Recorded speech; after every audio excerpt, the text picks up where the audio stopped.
and good evening, everybody, and welcome back again to the one and only Space Fam, our very fun show that we do every single Saturday night here on OPT Telescope's Clear Skies Network. We have a wonderful panel once again tonight, always awesome, always completely random. I never know what it's going to look like from one week to the next, and that makes it really a big part of the fun. Gavin literally joined us on this panel just a couple hours ago because one of the astrobiologists we were going to have tonight is out in the middle of a field somewhere doing awesome things. So, Gavin, so glad that you were able to join us tonight.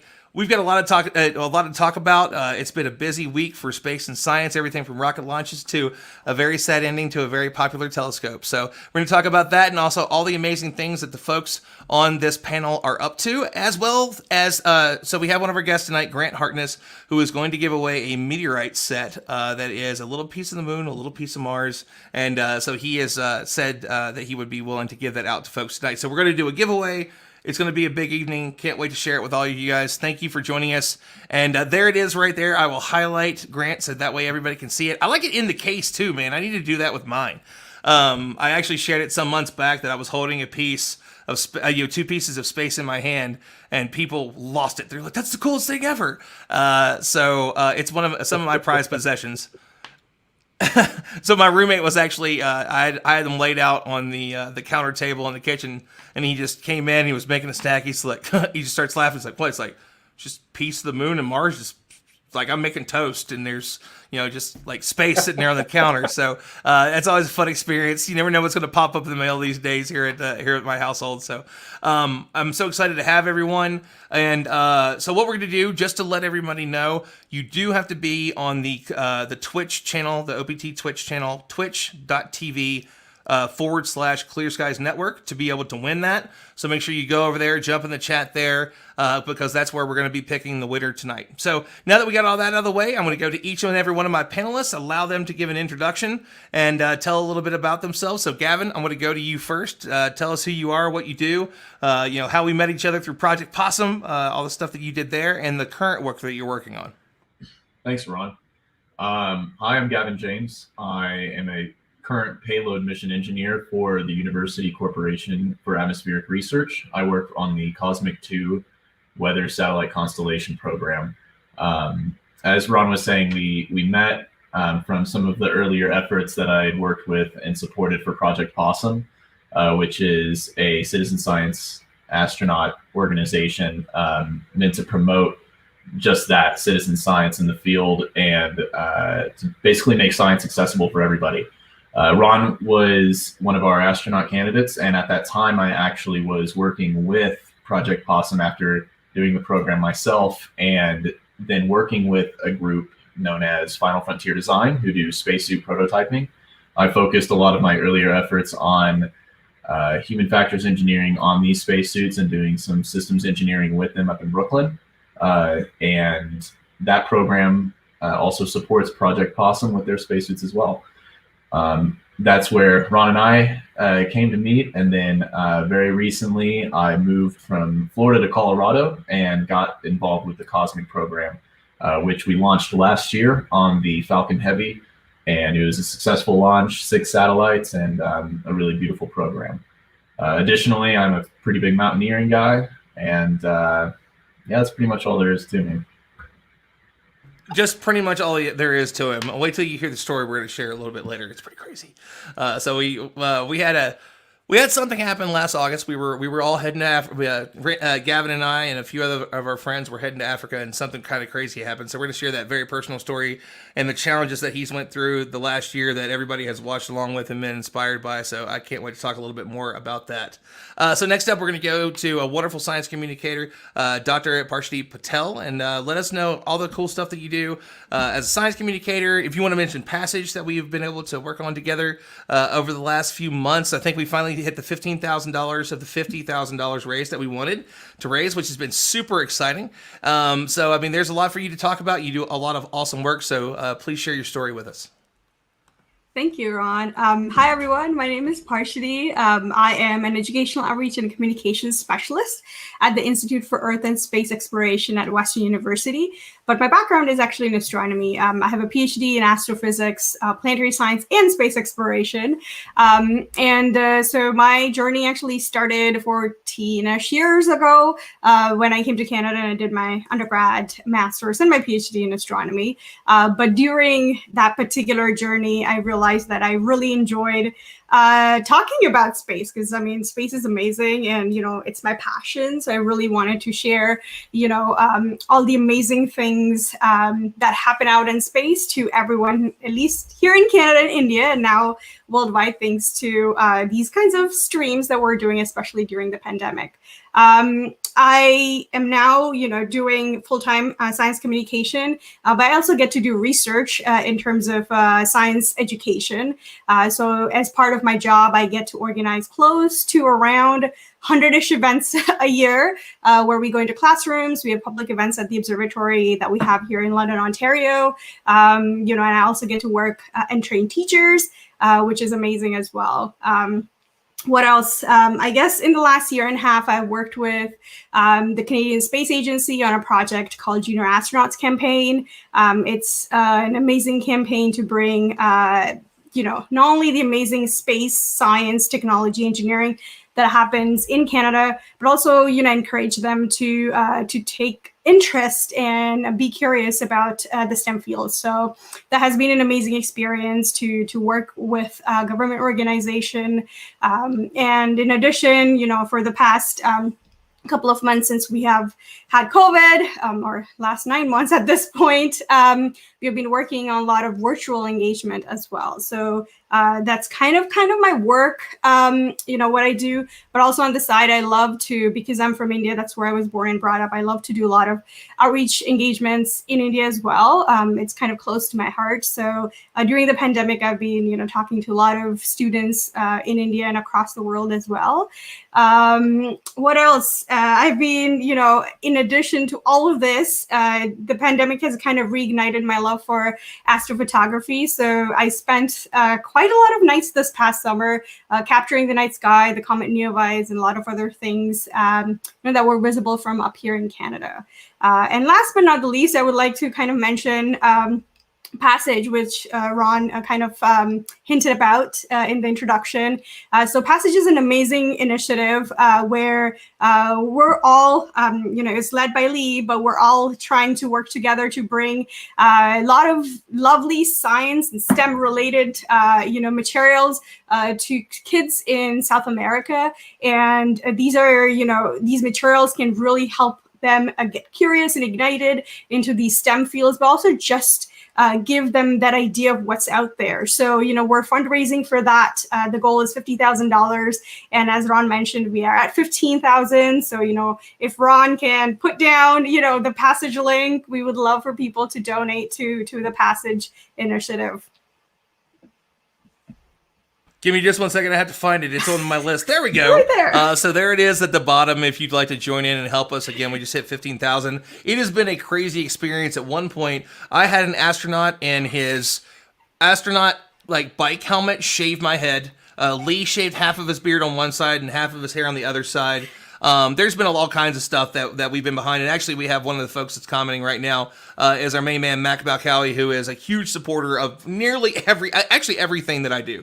Mac is an incredible person, and he's actually doing a similar initiative to bring science communication space to not only doing it in Arabic languages, but he is working with refugees, like Syrian refugees. He works with them, gets them equipment. He just bought something like 100 telescopes that he's going to help do outreach with. He is just an incredible person, and he is truly amazing. So thank you, Mac. Mac is also our newest Stardom patron on patreon.com/stardom. So thank you, Mac Attack. And I always take your questions anyway, man. So if you got one, just let me know and I'll throw it in there. So next next up, we're going to go to Grant Harkness, and Grant's having just a little bit of problems with his connection tonight. So just in case it's a little bit off, just wanted to pre-warn everybody. But Grant works with runs a super awesome organization, does quite a few things, but he is the mastermind behind our giveaway tonight. So let everybody in on what it is you do, who you are, and what it is that we're looking to we're going to give away tonight on the Clear Skies Network on Twitch. And you're muted, Grant. At least you're frozen in a good face, though. There we go. So, hi. My name is Grant Harkness, and I appreciate you all having me on tonight. Ron, excellent guy. Met him much in the same way, just watching a live stream, and I thought it was super cool. I believe it was back in March. I believe I was in quarantine at the time for what we suspected was COVID-19. And I was watching a feed and just fell in love with it. So I am president of the Organization for the Proliferation of Space Studies, which is expandSpaceStudies.org. And what we do is we basically open up pathways to space exploration to children all over. So we have our pilot program was in Kenosha, Wisconsin. We run an observatory here in Wilton, Iowa, in conjunction with the Wilton Community School District. And the Wilton Observatory is a pre-K through 12 observatory. We have everything from basic solar observation all the way up to photometric analysis. We can do spectroscopy, exoplanet transit work. We are currently trying to organize a little bit of joint work with Bert Gaffney out of Halifax. So that'll be some fun stuff. That's one of the things we do. Then the Astronomy Club in Kenosha, Wisconsin. We support a program in India. We just hired our first employee, which is going to be a national coordinator in Pakistan. We send meteorites out all over the world. Meteorite laboratories, so meteorites, microscopes, and the like, as well as telescopes. Our largest program right now that we're working on is a program in the capital city of Gaborone in Botswana. And that's going to be a first in the nation astronomy club. And then from that, we're actually going to be working with the Ministry of Education to launch a first in the nation observatory. So that's some of the fun things we're doing. Then tonight, we have a giveaway. So one of the big things that we do, we believe in the one-on-one engagement, being able to actually hold, physically interact with the technology. It is kind of hard in this era of digital interaction and how everything is uniquely distant in the pandemic era that we're in. But a lot of what we do, so our partnerships with the local schools, we provide physical material that kids can interact with. So like meteorites such as this. So this is one of our meteorite specimens. And basically it allows kids you're not only just witnessing something, you get to physically hold it. And it's the same thing with our telescopes and all the programs that we run. It's really cool to experience something digitally, but then it's a totally different experience, and it's very, very profound. This began when I was 9-10 years old, looking at Orion Nebula through my little Meade telescope in the backyard. It continued on into adulthood, and it kind of lay dormant. And then when my kids showed interest, I sprung into action, and it's been a heck of a ride since then. We did the observatory first, and then we launched the organization, and now we work all over the world. Absolutely awesome what you do, Grant, and you've been amazing on more than a few occasions. You've given us some stuff to give away on not just this live stream. You do it for all kinds of people. I think you did it for Janet, for Janet's Planet. Pretty sure you did it one night for us for Explore Mars. You're always giving stuff out and trying to connect people. And there's something about it. It's just we all look out there and we all see these things and we're all blown away by it. But there's something about even just that little tiny piece, sitting on this little, this little tuft that you look at it and be like, man, that is from somewhere else. That's a piece of the place that I want to call home someday. That's the goal. That's what one of the third richest man in the world is working on. And we're going to talk about some of the crazy awesome stuff that that SpaceX has been up to this week. And Grant, you're a little choppy, but I think you were getting ready to say something else there. Oh, I was saying that is my audio at least good? Your audio is crystal clear. Yeah, your audio is crystal clear. You look good when you move. Awesome.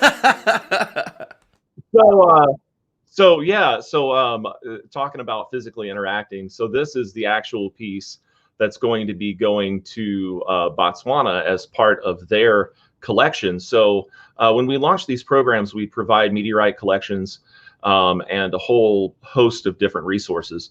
But as just for instance, this is the actual specimen that will be going to Botswana. And this is a 27-gram specimen of a lunar meteorite. So when kids are interacting with the telescope and looking at the moon, they can physically hold what they're looking at. So it adds to the profundity of the experience, and that's what we're going after. And then stuff like this is not going to Botswana yet. We have to find a sponsor for it. This is actually a piece of Mars. So this is a sample of the Martian meteorite, which is a Shergotite.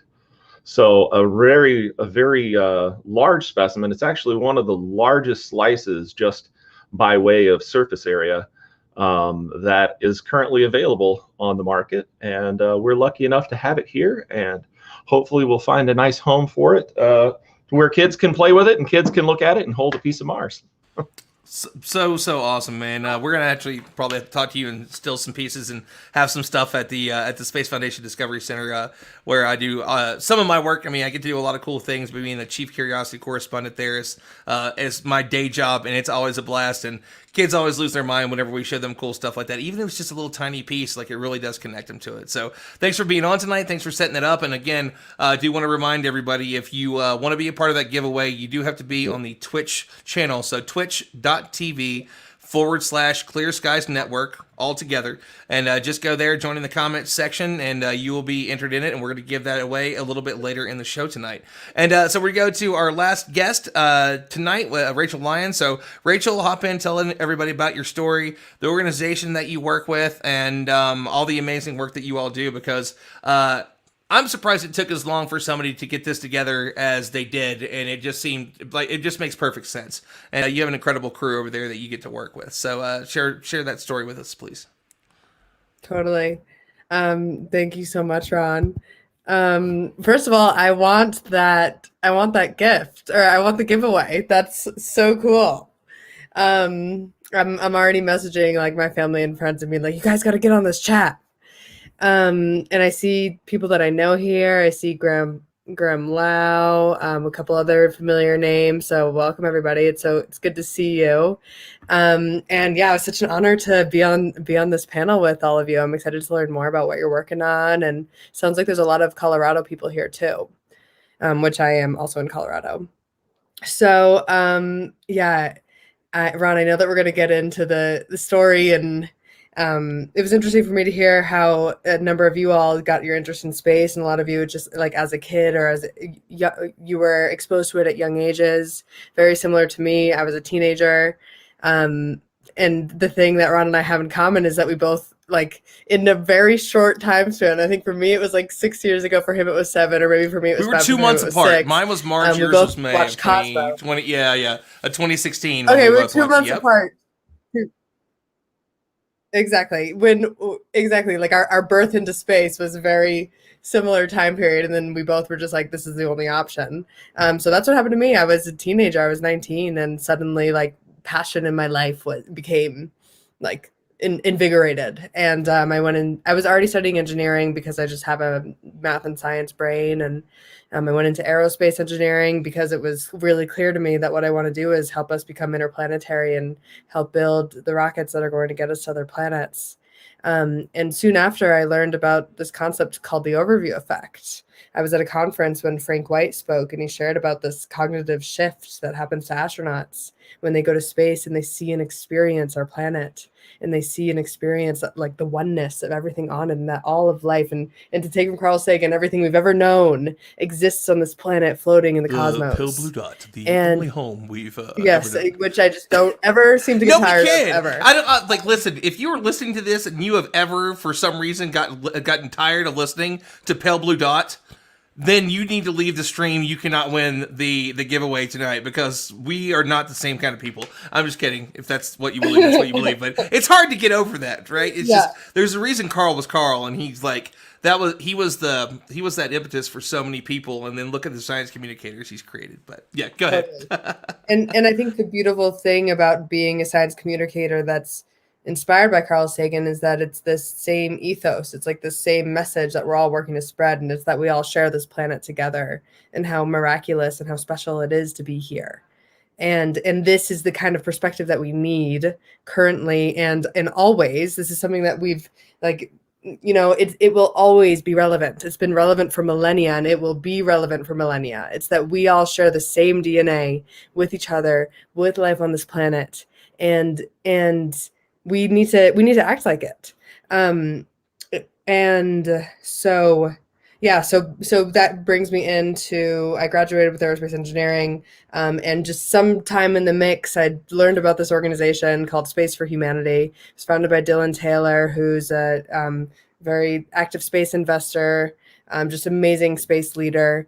And he founded Space for Humanity under the premise that space is a tool for transformation.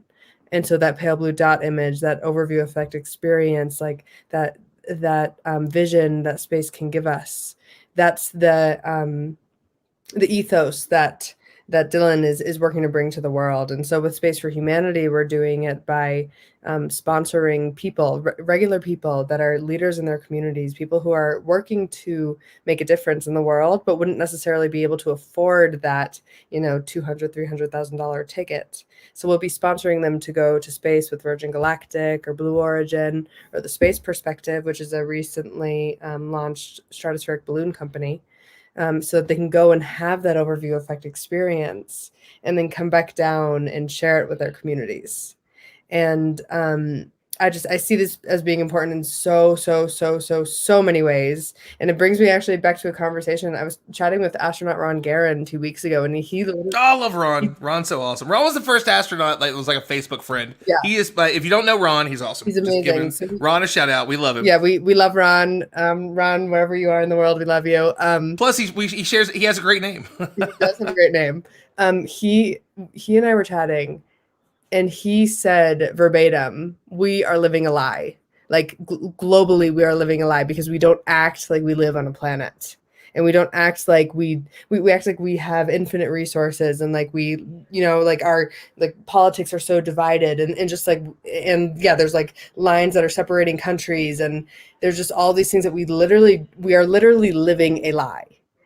And that just really, really stuck with me. And so Space for Humanity, it's like by giving individual people these experiences and planting them like seeds around the world so they can share that message. We want to really like shift perspective so that we can shift behavior and then on a collective level shift culture.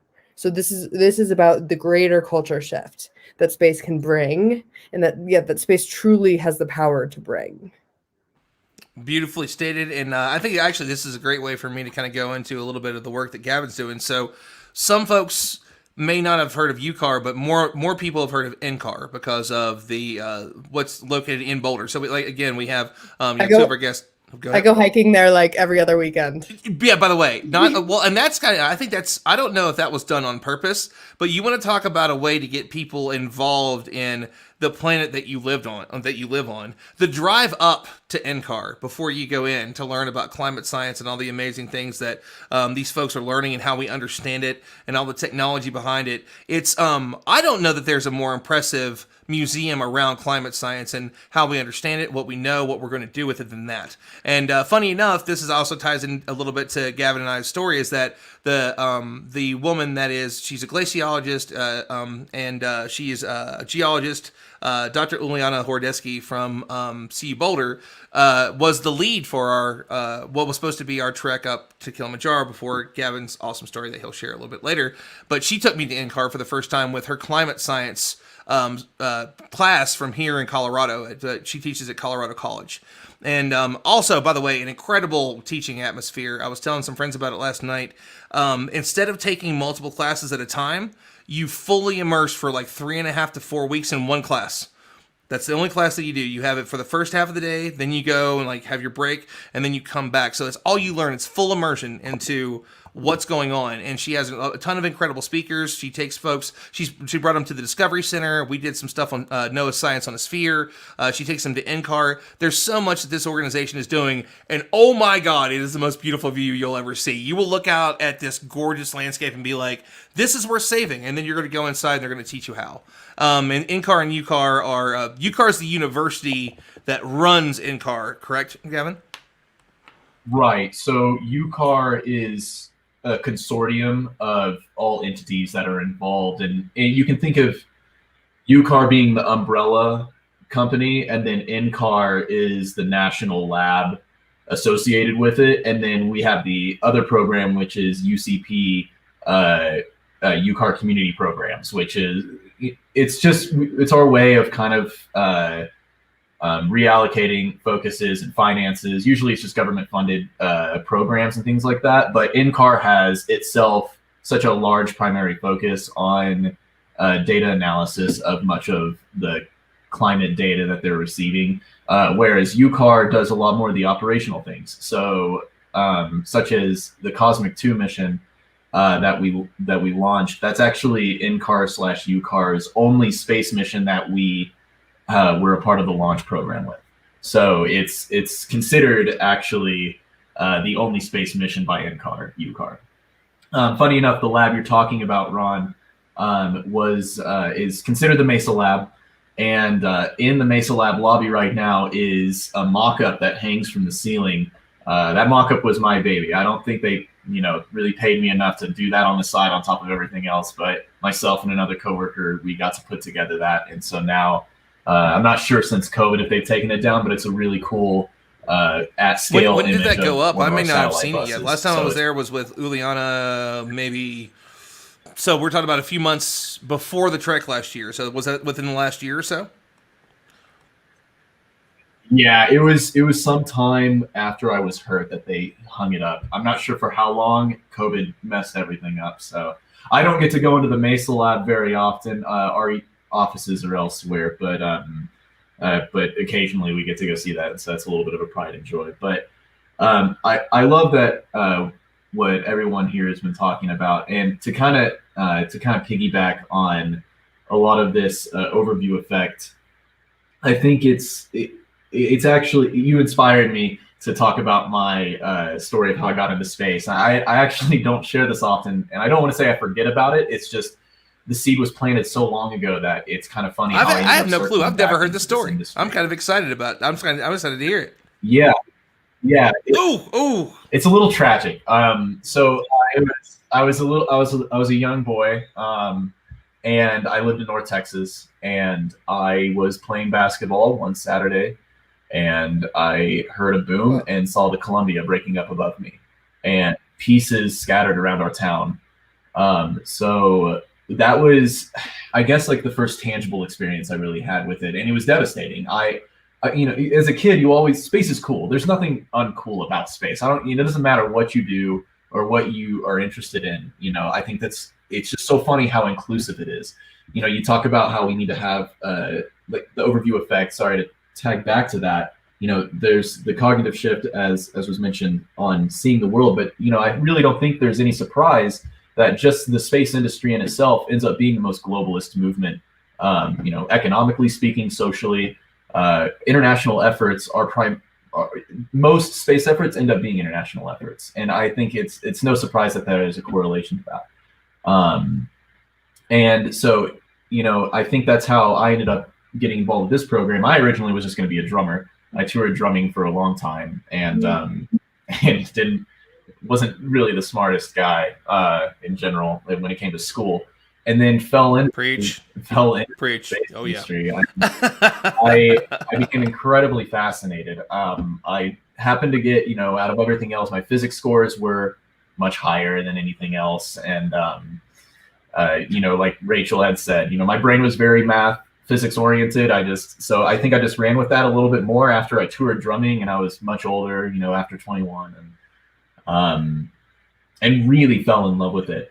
So I was getting involved with a lot of these community programs originally, Project Possum being a big one. And that was, I owe a lot to Jason Reimuller and Ted Southern of Final Frontier Design and Nikolai Moiseev, the very incredible people with a very incredible vision of international inclusion on space activities, and getting everybody to really push towards that goal of getting off this rock. I think they make that, programs like that make it tangible, and I think that's incredibly important. And so, fast forwarding to this program, Cosmic, this is an incredibly large international effort. I think we operate on what's called a TAA, a Technical Assistance Agreement. I'll save you a lot of the mumbo jumbo, but it ends up being our way of kind of fast tracking some of the export compliance problems of having a massive international effort. But currently, I think we have 34 signatories. That's 34 entities on a corporate level and university level that are a part of our TAA. And that's across the world. So to really explain the fidelity of it, if it's okay with you, Ron, I can talk about the mission a little bit, because it's I think it so far up to this life is a culmination of international effort, space, and a globalist idea that we all end up working together regardless, because it's a very harmonious program. I will say yes, you are more than welcome to talk about it, but there is something I kind of want to I do want to bring up here real quick, is that, Rachel, have you been introduced to the Jason Reimuller yet? Dr. Reimuller, who created Project Possum? No, I don't think so. So he's literally right up the street from you. He's in Boulder too. That's kind of like the basis of it. So there's a little piece of that too, because it's interesting. Like the synergy between this is because there is, I can't even remember how many hundreds of people from like 50 or 60 different countries that are part of Project Possum now. 72. It's 72. Okay, I remember hearing like it was like 60 something, and then I know we have a new class coming up, and it's like it's everybody from Alyssa Carson to Dr. Shauna Panya. I mean, it's people from all over that are doing amazing things.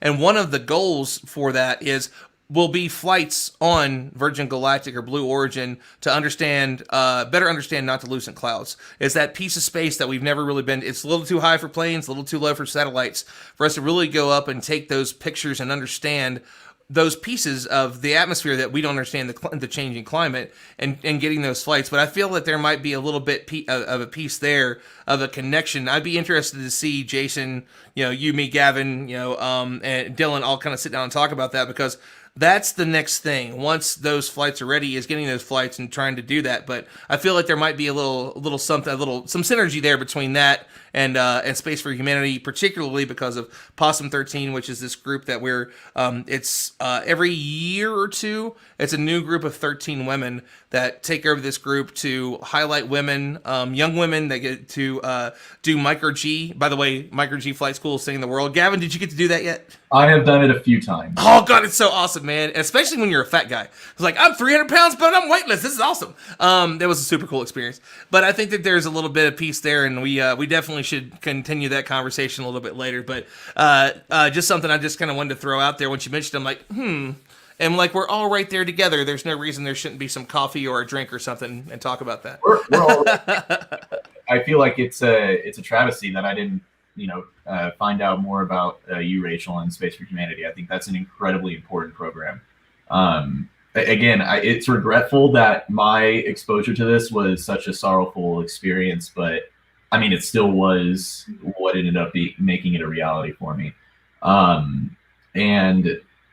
And so I think there is, whether it's prophetical or whatever, you end up falling back into the thing that you've been dreaming about, or just simple enough watching Discovery shows of these crappy animated solar systems that it's like, look at the scaling of this, and you're like, wow, that's ridiculous, that is insane. And then 10 years later, you're just some engineer, but you feel like a super proud engineer working on this tiniest satellite that's going to go up, kind of thing. But yeah, to talk about Cosmic, so I got pulled in before it launched. We launched last year on the SpaceX Falcon Heavy. We were the STP-2 launch. Really cool rocket. I super enjoyed being able to work with it. I got brought in for pretty much fast tracking integration of satellites to the rocket. So the satellite constellation itself are 6 of them. There are 6 satellites. They're considered micro satellites, but I would take that with a grain of salt. The buses are definitely like the size of like a smart car each, so they're decently big. And each of the 6 satellites have 3 scientific payloads on them. So Cosmic 2 is a radio occultation mission. It's radio occultation is a technique that's used for upper atmospheric profiling and space weather studies. It garnered a lot of momentum. I think around the 1980s was whenever it first started being used. And basically what it is really cool. You're intercepting or hijacking, or however you want to think of it, these radio signals that are being emitted from some other source.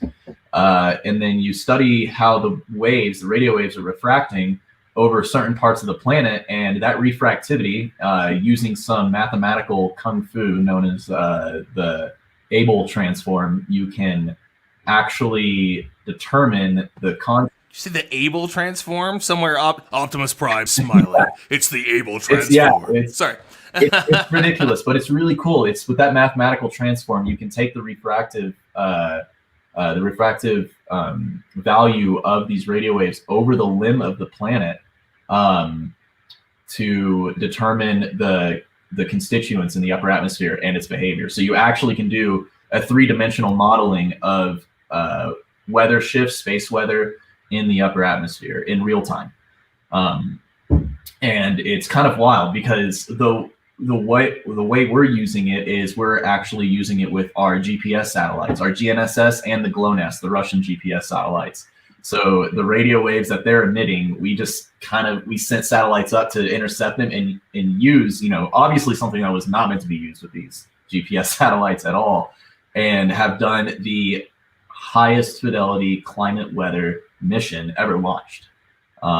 We have 34 signatories on it.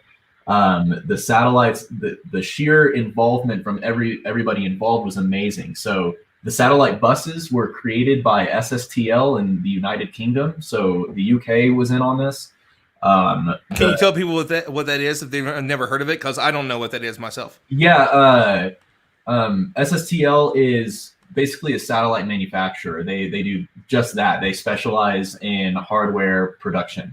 So nice. We ordered our buses from them to be built to certain specs as part of this agreement, and then the science payloads were developed by everybody else. So I'll get into the fun of those science payloads, and I won't get too in there because I'd be breaching ITAR restrictions. But the first one is called the TGRS, which stands for a Tri-GLONASS Global Navigation Satellite System Radio Occultation Sensor System.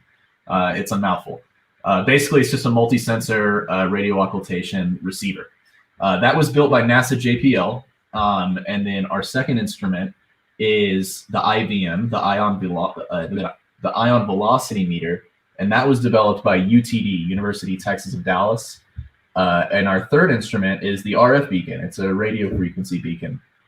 And that was developed by CIRI, so SRI, Research Institute. And we sent these 3 payloads to Taiwan, where the Taiwanese Space Agency, the NSPO, actually assimilated everything, and they put the payloads on the satellite bus that was delivered from the UK to Taiwan as well, to the National Space Organization, the NSPO. They assemble it, and then we send them back to Florida to launch with SpaceX. So and even cooler is our ground stations. We have 10 ground stations around the world. This is a little bit of trivia, so I'm going to hope I get this right. So the ground station sites are in Taiwan, Darwin, Australia, Brazil, and Cuba, Mauritius, Kuwait, Guam, Hawaii, Honduras, Ghana, and Tahiti. All of them are a part of this mission. And all are operating these downlink stations, are telemetry only ground stations, 24 hours.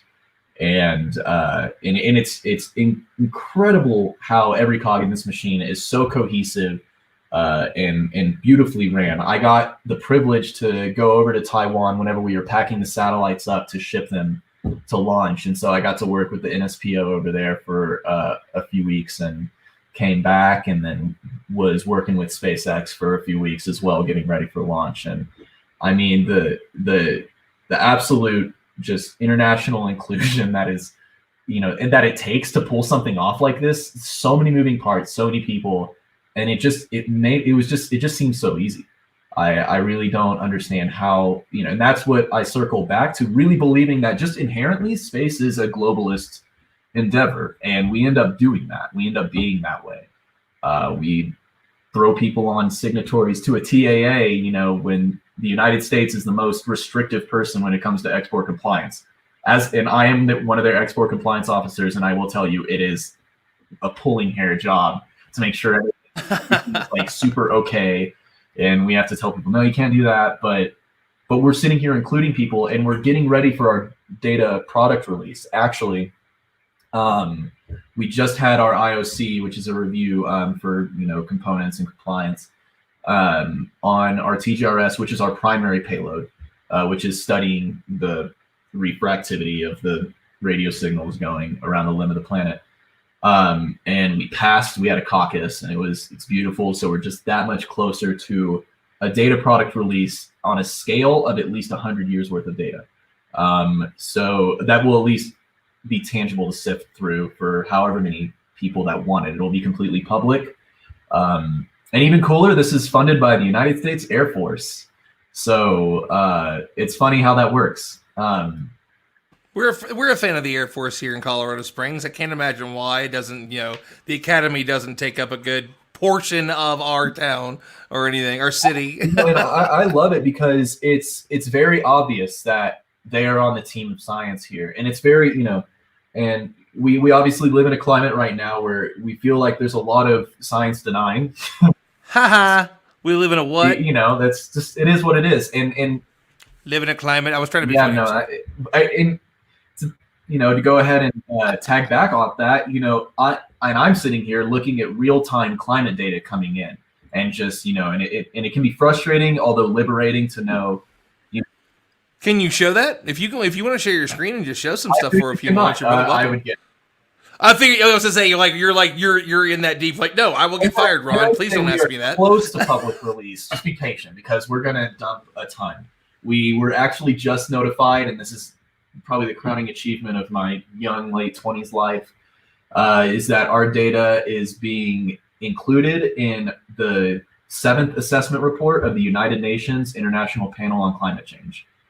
It is an incredible update on space weather, ionospheric density, and drift measurements, as well as our neutral atmosphere profiles. So we can truly see and say where we're going from a global climate perspective. But yeah, that's pretty much the mission in a nutshell. I can always go in a little bit deeper on some of those instruments to a point, but I'll let other people talk before we do any of that. No worries. I mean, it's something we can well, I think that what we can do is this, is because there's so much to talk about tonight too, is that once it's a publicly released thing, I have zero problem with bringing people back on the show if you want to talk about it a little bit more in depth. Because again, this was a little bit, he reached out to me earlier today. He's like, man, I would love to talk about the work we're doing, and we don't get to do this really casually, and it seems like a fun way to do it. I'm like, I need a fourth person tonight. Let's talk about it. Oh yeah, so I can just briefly tell you about the 3 instruments though, because I Sure. think they're the coolest things ever. So I did explain the radio occultation aspect of it a little bit. So it's technical description on how it works is a multi-purpose sensor that's capable of measurements of ionospheric densities, scintillation, terrestrial weather, model inputs that can be derived. And this typically ends up being refractivity profiles, as I had described. It uses an FM receiver, so that's what we use to intercept the GPS radio emissions. And then we have these orbit determinations on the satellites that determine where they're coming from, like whether it's an eclipsing satellite or a rising sort of situation. And so that's pretty much it. So we'll take those refractivity data points and then throw it through our models, and then it'll tell us, yeah, this is like how much water content is happening right here, and then this is how much ionizing is happening due to solar weather. And we're in a solar minimum right now, so we're not getting too much activity. But the ion velocity meter is probably the most insane instrument and way above my pay grade as a systems engineer. But it was developed, like I said, by UTD, and it is a what's considered a ram-facing instrument. It literally just it studies ion drift measurements in the ionosphere. So basically anything that's counteracting with our solar minimum versus solar maximum. Usually it's more active at night than it is in daytime. And it'll study electric field that runs. This is just a little science talk here for you.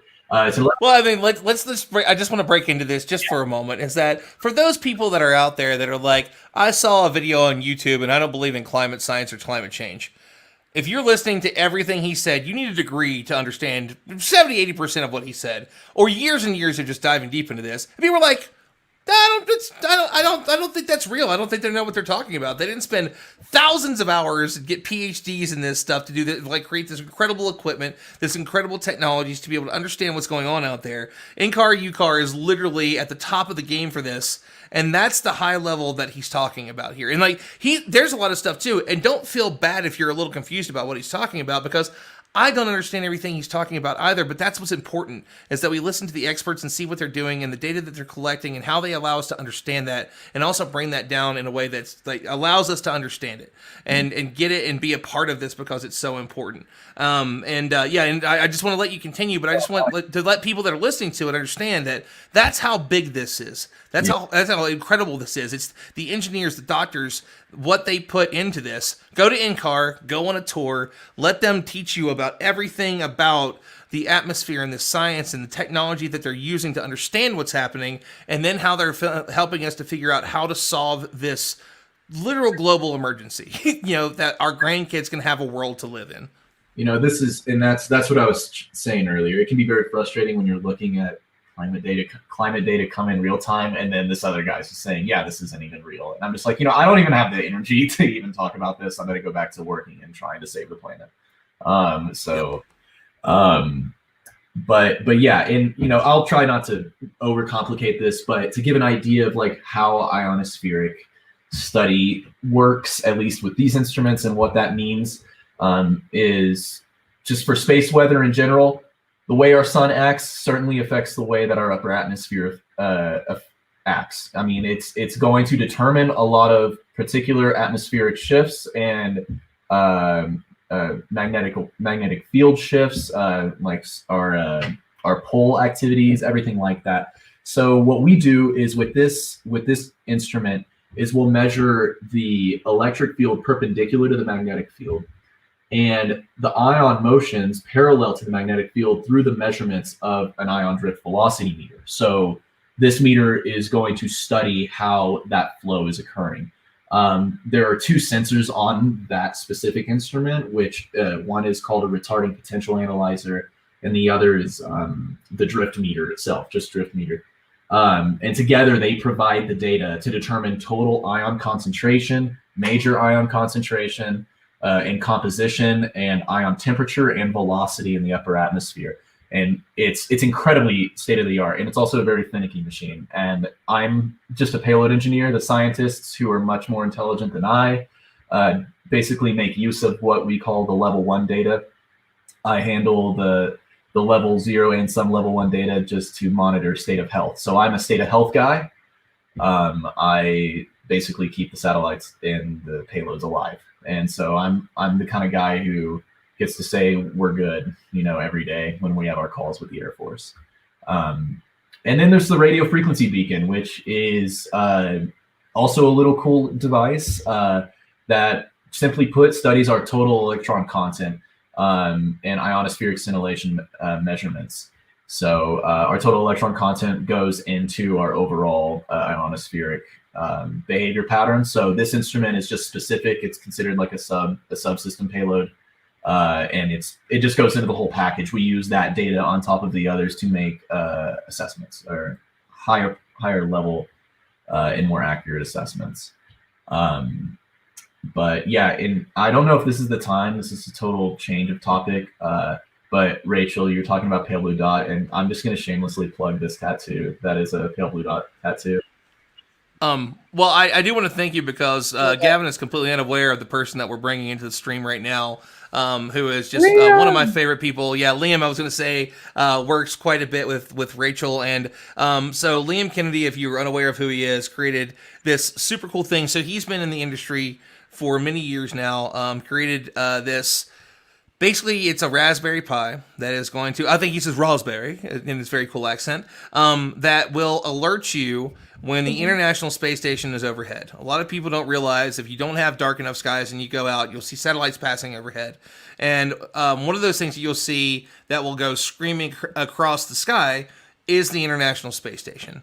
So not only does Liam's piece of technology let you know that, he also works with the Planetary Society, and I know that they're working on, I believe it was the light sail above. I mean, there's all kinds of amazing things that they do. But we were talking a little bit earlier. Rachel, has done quite a bit of work with Frank White. I've been able to do a couple different things with him as well. He works with us at Explore Mars.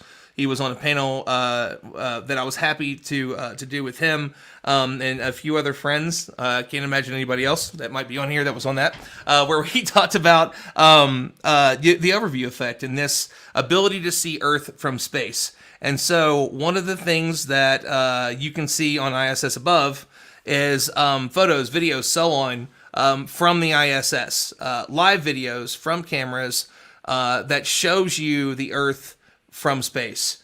It is one of the most calming things in the world. Like, you can do all the Zen stuff you want to, but just let the video pass over and let you really understand that there are no borders on this planet. And that's not the way that this planet, represents itself to the rest of the cosmos. And Liam's stuff is always incredible. So, Liam, if you want to give a quick introduction before we continue the conversation, let us know who you are, what you do, the kind of like how this came about, and how you spread this out. You were kind enough to donate one to us at the Discovery Center, and that's been playing on a TV for like 3 or 4 years now. Yeah, so thanks so much for letting me break into your show here. There's a few little connections I wanted to go through. I think you were mentioning STP-2. Was that the one that went up on Falcon Heavy? That's right. Yeah, we were the night Falcon Heavy. Yeah, and just a quick note to that, we actually have one of our friends that's on the show all the time. This is Travis Hunter. He works for SpaceX, and he wanted to give a quick shout out and say, glad to hear you liked our vehicle, and we're glad to fly you. Travis is awesome. We blame Travis for Starlink all the time and ruining the night skies. He has nothing to do with that at SpaceX, but it's been the running joke of the show forever. T-shirts are coming. But go ahead, Liam.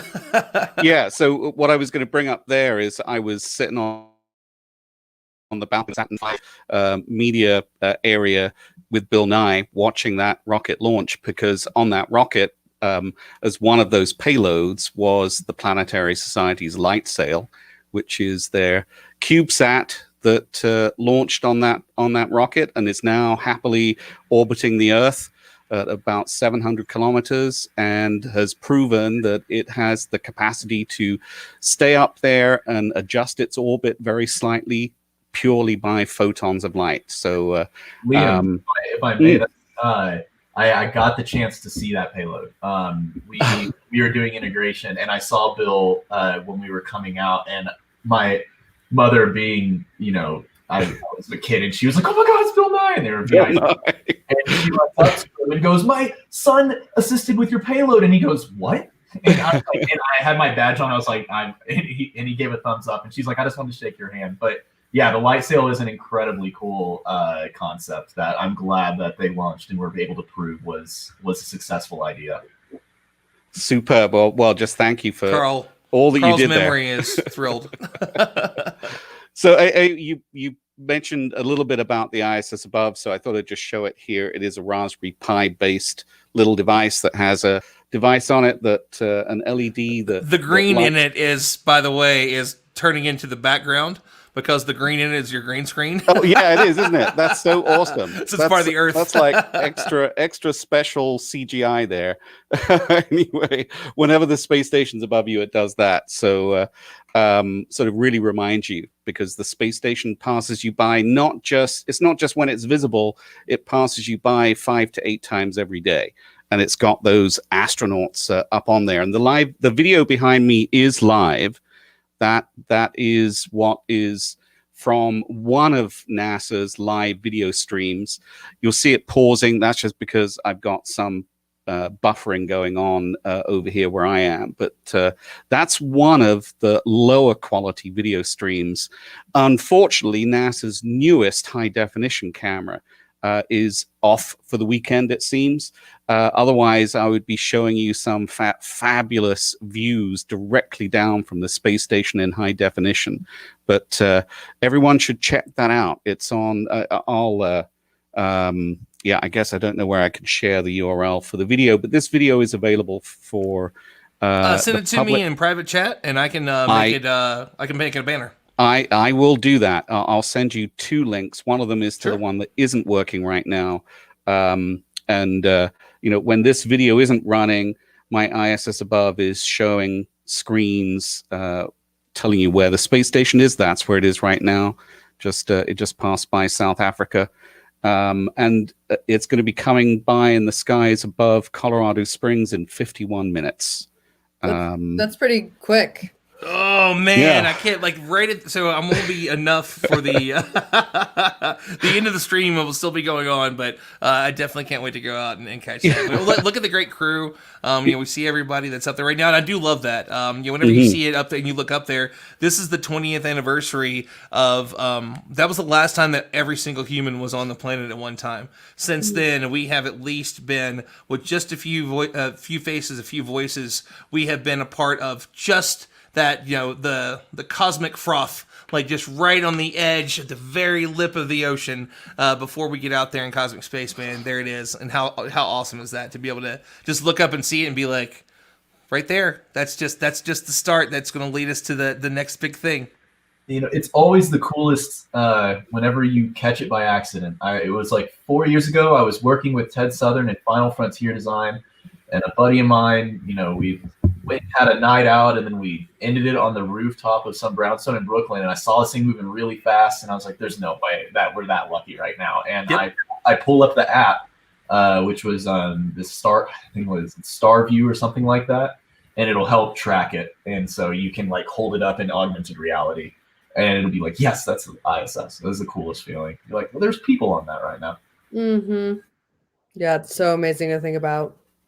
And it's crazy to think about the fact that it has been 20 years of continuous human presence. And it's been for millennia that humans have looked up at the sky and dreamt of what could be. And now is the time in human history that that's happening. It's really blows my mind every day. It's an incredible thing. And for the folks that don't know, I mentioned a little bit earlier that I work for Space Foundation, and my partner and I, Slade Bradbury, have been the producers within our studio and virtually throughout the world for the last few weeks of the beginning of Space Symposium 365, a virtual version of what we do every year, where 15,000 people kind of converge here in Colorado Springs for the biggest, coolest thing you've been to space industry wise. It's one of the biggest symposiums like IAC and others, and So we had a few different events that we had, and just this past week we had an interview, and one of our board members spoke with the entire, like the first crew, Expedition 1, and we've got another one coming up next month with the all the partners from that. So you can go check that out, Space Symposium 365. I think it's like right at $300 for the next year of content. So it's like if you get it now, you get every single thing we do. We have big panels, like between 3 to 5 a month. We had Administrator Bridenstine on. The very next day we had the Secretary of the Air Force and the General of Space Force. Later that day, we had the Director of NRO. A couple days later, we had I'm sorry, the NRO was a different day. Wait, nope, that was the same day. I can't remember, but that's how much we've been doing. Then we had the General of the Space Command. We've got a big new gentleman coming up on Monday with Bobak Ferdowsi, Karina Perez, just a ton of wonderful, Dr. Tanya Harrison, wonderful people there. So there's always some cool content coming out. But if you're a big fan of ISS, you want to hear the beginnings of it, we have those 2 panels within just a few weeks ago, and you can go back and check them out. So there's a lot of amazing things that are going on there. So Liam, I think that you wanted to probably chime in there for a quick moment. Obviously, ISS is a big deal for you. So, 20 years later, all the cool stuff that you get to do with it and how you get to share that. And just look at that view. I mean, imagine that in real time. Imagine being on the space station and being able to look out of the cupola and seeing the rest of the world and a sunset, every hour and a half. It's kind of incredible. I'll just break in for a little bit. So the live video feed, we just lost signal with the space station, so I switched over to this pre-recorded bit that actually is from my good friend Sean Doran. You should all subscribe to his channel on YouTube because he takes astronaut time-lapse photography and creates some of the most spectacular real-time renderings of those assets. So unfortunately, this is not live, but it is certainly a really excellent representation of what the astronauts would see. So definitely go check out Sean Doran too. And yeah, so the 20th anniversary, it's astonishing to think that we've had human beings passing us by 5 to 8 times every day for the past 20 years. And anyone who's younger than 20 years old, there's not been one day that you haven't had astronauts above you. So it's an extraordinary achievement. And when you really find out what is happening on the space station and how we have collaborated across all those years, despite challenges with political differences, and yet that place in space is something that really holds out as a place where we can work together and live together and care about one another. And I think that's the takeaway for me, is that's what it represents for the world. Mm-hmm. Off my soapbox.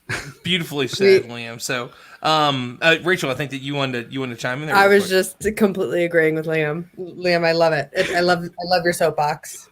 He's always on a great soapbox. So we had just a real quick comment here. James Albury. By the way, if you don't know who James is, James and I were just on a stream together, and the person that I wanted to show you this video of, Deep Sky Dude, my main man, the man, the myth, the legend, Will Young, is the answer to this question. And he says, did any of you see Dragon chasing the ISS? And Will Young he and I have done so many different things together. We do Mooncast together, where he leads it, and we co-hosted on Stardom at Stardom Space on Instagram, and show really, really cool things. And Will was able to catch the Dragon chasing the International Space Station from his telescope, and made a really awesome video of it. So I'm going to bring that up real quick so that way everybody can see it. Will always captures amazing things. So if you can see that there, you'll see the ISS is the brightest spot in the sky that's glowing. And then behind it is the Dragon capsule that he caught, again, with his telescope in his backyard as it is chasing across the sky. So this was a pretty incredible thing. It has been everywhere. There's been astronauts like Dr. Ellen Ochoa has reshared it. His Twitter, his Instagram, his TikTok have all blown up from it. He's always capturing cool things like this, like planes flying in front of the moon. He was actually able to capture during a lunar eclipse. he captured a piece of a space rock slammed into the moon, and you can see it in the video.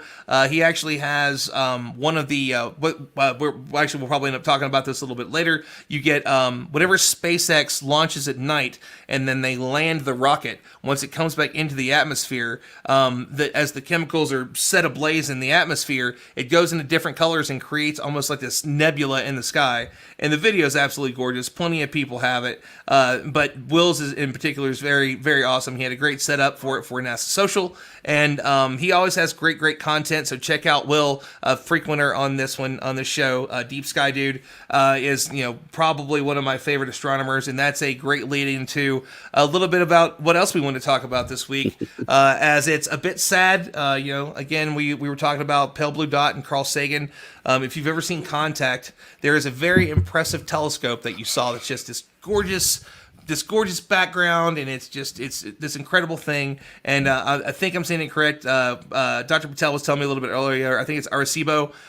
We're seeing the end of it, the 50, 60-year run of this radio telescope that taught us so much. And, it's that looking out into deep space, trying to see if we are not alone.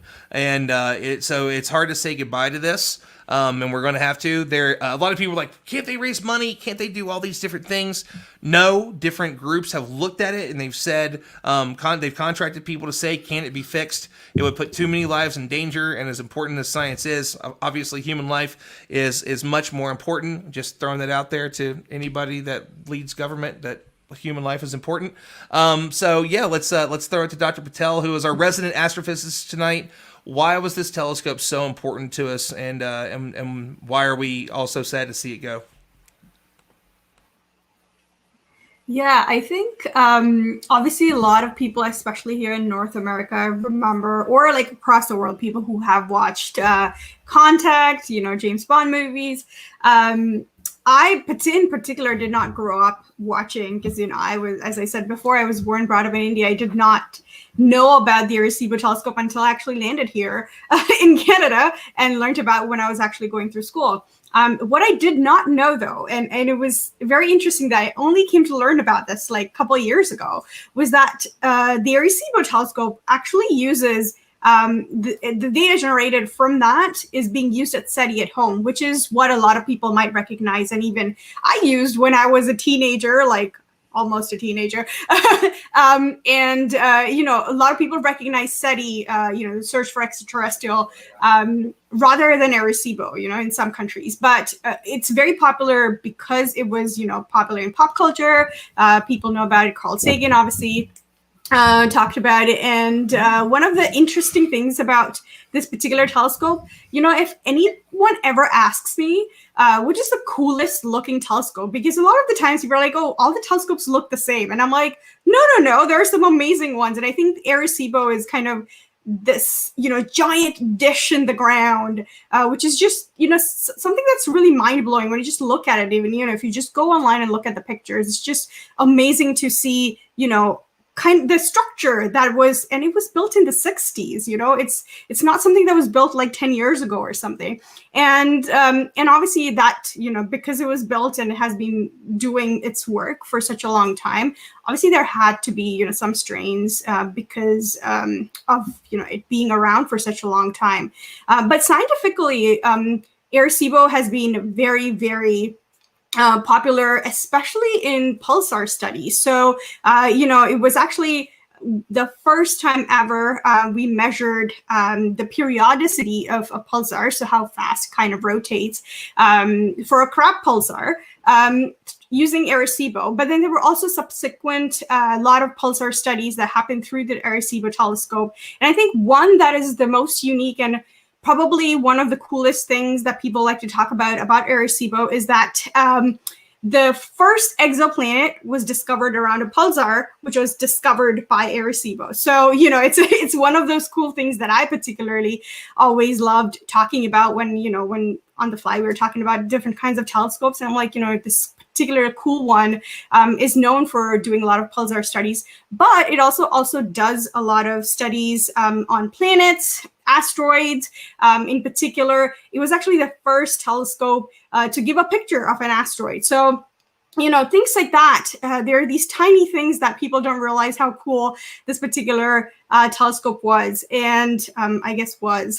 I'm saying was, and it feels like it's done. We're getting close, that's for sure. But astronomers, I know it just feels like it doesn't exist anymore. But also, it's one of the other cool things is that I know someone who is from Puerto Rico, was a graduate student here, and she worked with the Arecibo telescope, and I was seeing her images of like all the time she has worked with, and I felt like I never got a chance to go there, but like the amazing work that the scientists were doing there, and the pride that a lot of people from Puerto Rico have for having a giant telescope that is such a cool looking, very popular telescope, is also something that is going to be missed. But yeah, I think one of the other things that you might remember from contact, or in general, people talk about Arecibo's kind of really coolest thing it has done in some ways is actually send an interstellar message about, hey, we humans are here on Earth, and this is kind of our message to the universe, saying, we exist, this is where we are. That cool message was actually sent using the Arecibo telescope, even though it wasn't the first message sent out saying we exist here. It was the second one. But it was the first interstellar one. So if ever any of the aliens find us, it would likely be because of Arecibo, because it was the first one that was sent to interstellar space. I mean, beautifully stated. It's just, we always hate to see these things go, but it was able to do so many amazing things. So, again, some of us were connected to it because of Carl, and others for the science that it did. And that's I think the most amazing thing is how connected we get to these things. Like, we get emotional over it. We got emotional when we had to say goodbye to Oppie. We get emotional as these things go away because of what they've taught us. There's not a whole lot of industries where you see that. You see the shuttle ended, and it so affected the country that they thought many people thought NASA ended. No, it's just the shuttle program. NASA's still been there, and how many people thought that it was just over? No, there was Curiosity, and there's all these rovers and missions that are happening, the ISS, everything else. But the public doesn't always necessarily get that story correctly, and that's why it's so important to have the incredible science communicators like we have on tonight, the folks that are listening in and joining us, just like the amazing. If you don't know of the man, the myth, the legend, James Albury, again an incredible science communicator. He used to do an incredible PBS show, and now he has his own YouTube channel. So James, actually, if you'll drop that in here, I don't have that from the earlier chat. I'd be happy to share your new platform on YouTube.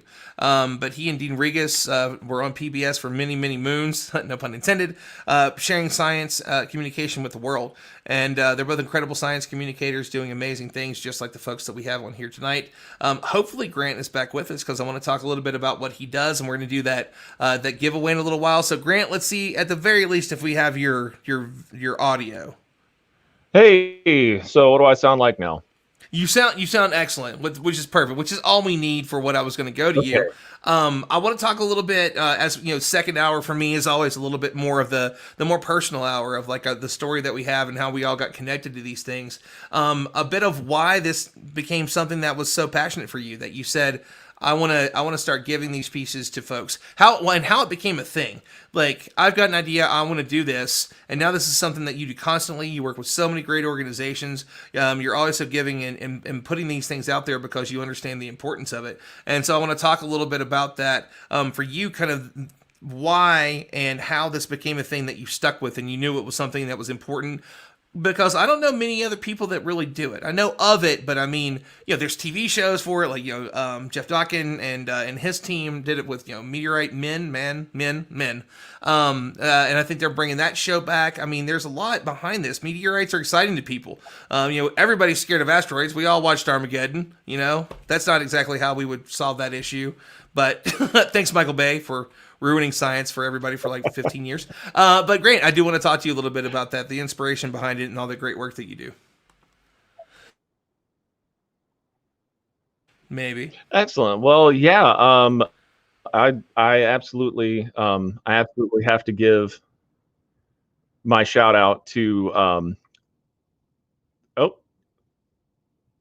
We can hear you. I'm just showing Liam's We there? video. Yeah, we can hear you. I'm just showing Liam's video here Okay, of the gotcha. ISS. Oh yeah, that's a much better. I thought that'd be perfect. That's A a much perfect better background feed. as you talked about the cool work you do. Hell, we might even see something race through the atmosphere in a minute. That would be awesome. So, yeah, as an organization, basically the way that we got started was originally I'd wanted to do outreach work, and it started with seeing how interested my kids were in space, and that really reignited my own passion. And remembering being that audience of one as a child in the backyard looking up at the sky, and it was Orion Nebula, which was I think where a lot of people start their sky journey, as it were, in astronomy. It really brought me back to that moment where I was, in awe, basically, and seeing my kids being interested in it. We ended up getting a larger telescope. And then obviously anybody who's involved in telescopes knows where that goes. It gets bigger and more complicated from there. And that got me wanting to do outreach, because seeing the impact that it had and seeing how just the universality of the appeal that space has, it bridges socioeconomic gaps. It doesn't matter where you're from. It doesn't matter how you grew up. We've all had a moment where we've stood in awe of something we've seen in the sky, whether it's the night sky, whether it's the bright day. We've all stood in awe of what's above us and what's out there. And wanting to share that with people began to really motivate me. So we bought the equipment to do outreach work, and it was just the logistics of it. And what I like to say is, it sounds funny, and is that imagine random guy saying, "Hey, I've got a telescope. Why don't you drop your kids off or come over to my house?" It just in today's society, it didn't really translate well to do it at home. And so trying to figure out how to do it, I just decided to go big.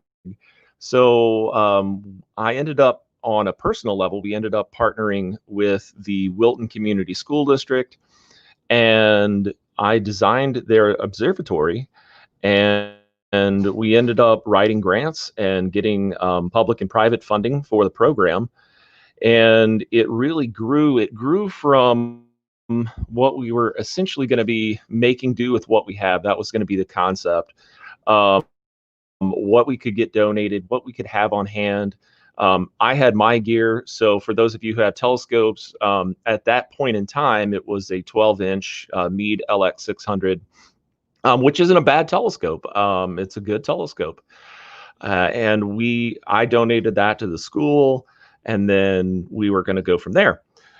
Well, long story short, and basically a doubling of our initial $75,000 budget, we ended up with a roll-off roof observatory. We have a robotic pier, and the robotic pier has on it, the mount is a 10 micron GM2000 HPS, which is a really awesome mount that's capable of doing incredibly accurate pointing and guiding.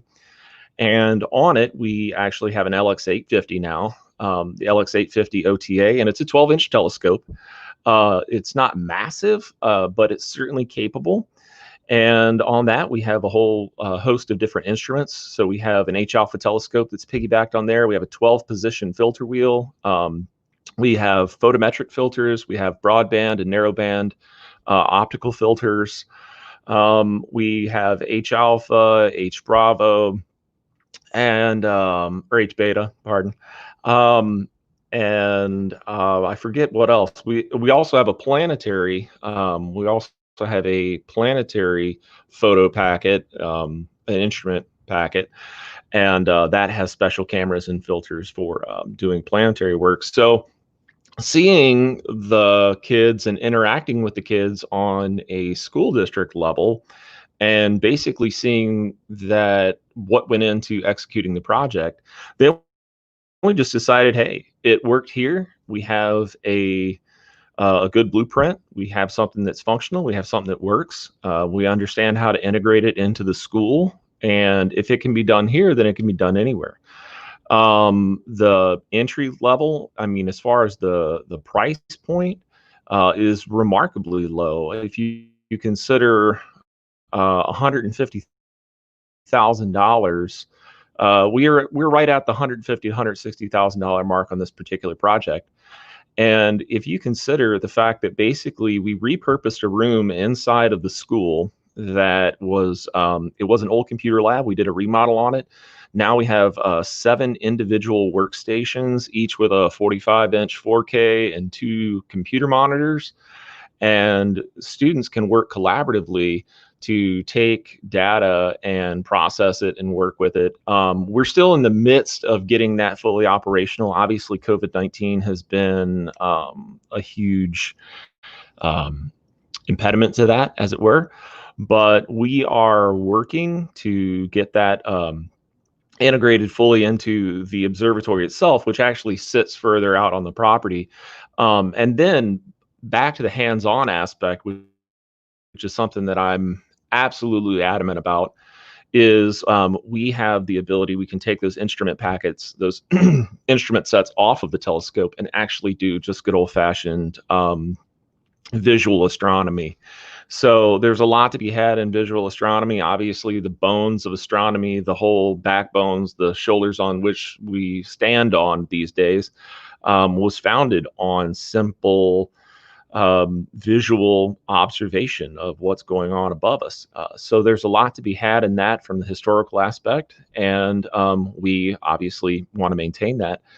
So again, seeing that as a blueprint, we had an agreement that with the school district that we could basically use the school district as a test bed, and we get to roll out cool things.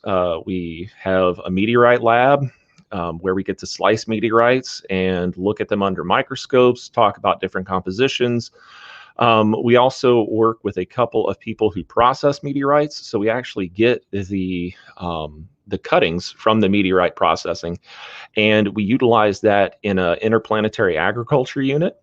So with interplanetary agriculture unit, we actually, because when we become interplanetary, obviously, we will have to mine, we will have to do development wherever we go. And the natural lubricant used to cut stone, and the one that makes most sense, especially when you go to the moon or when you go outwards to Mars, is what's available, and the water reserves. So basically, it's an idea of utilizing water and utilizing a byproduct of the mining process in order to grow sustainable and develop agricultural crops. So we do that in the classroom setting with middle school and high schoolers. And then all the way down to, we have 5 solar telescopes that we set out on the playground I mean, everybody from the kindergartners all the way up to the high schoolers get to go through the playground at recess and look at the sun and talk about different things. We have a whole meteorite collection there, so they get to play around with meteorites and hold stuff, and we get to talk about all different types of stuff. We also have some rare meteorites that have, they're carbonaceous chondrites, so they have the actual building blocks of life in them. So we have it's a very interesting conversation to be had. And so we're able to initiate those conversations just by putting the instrumentation into the hands and not necessarily having any particular expectation about what is going to happen. Not holding the kids to any specific hard and fast curriculum. We approach topics. We approach different means of exploring, different means of discussing, different discussions when it comes to scale and so forth. And we see what works and we move outwards. So from seeing the successes there, my wife and I launched an organization. And we made it official, and basically one foot in front of the other, we've gone forward, and excellent people that I've met through Ron and through Deep Sky Dude. Obviously, really cool guy. I have to give him a shout out, especially because Will Young is, if you ever go to Wilton Observatory, our website, our Facebook page, we do live views of the moon. And that was all because of his recommendation that we use a Celestron NextYZ cell phone mount. So it works great out of all the technology we have. I mean, I have instrument packets out there that go into, $16,000 to $19,000 for an instrument packet. And I use a $45 cell phone mount and my personal cell phone to do live streams. So very, very cool, very efficient. And so we met some really cool people, and then we basically we partnered with the Planetary Studies Foundation, which is planets.org, and we started working in meteoritics with them. So that's how we got our hands on some really cool meteorites, how we got into the meteorite community. From there, it's grown quite a bit. So part of our fundraising is we actually buy and sell meteorites globally to collectors and private clients. But what's very important is that everything that we do for our educational entities and for our outreach entities, we actually do for free. So the school district and the local taxpayers for the Wilton Observatory paid absolutely nothing. They had no extra budgetary, any extra budgetary considerations for the project. We made sure of that. And then our projects, we launched a project in Kenosha, Wisconsin with a middle school up there. And we launched an astronomy club, and that was the same thing. We have telescopes and, let me see, telescopes, cameras, meteoritics lab, tablets, software, and a whole host of other things, and continued support. What's very important is that we can't simply expect a shift in an educational style and just expect school setting without providing continued. We provide them the initial material, but then we provide continued support. We do run very lean, so it is myself and a couple of people. This is not public, but I can make it public as president of the organization. So we actually, this is something that Ron doesn't even know. We actually hired our first employee, and she has become our outreach coordinator for the country of Pakistan, and that's Yumna Majid. So Oh, you know don't her, think I don't know Ron. that? Come on now, I know everything about Yumna. Don't play. Don't act like I didn't know. Like I wasn't one of the first messages she sent. I'm just kidding. She hasn't told me yet. I think we went. Grant, did we lose you? Yeah, Yumna. Yeah, sorry. No, you're back. No, I was kidding. She didn't tell me yet. I'm just playing. That is awesome. Awesome. Yeah, so we're like super happy.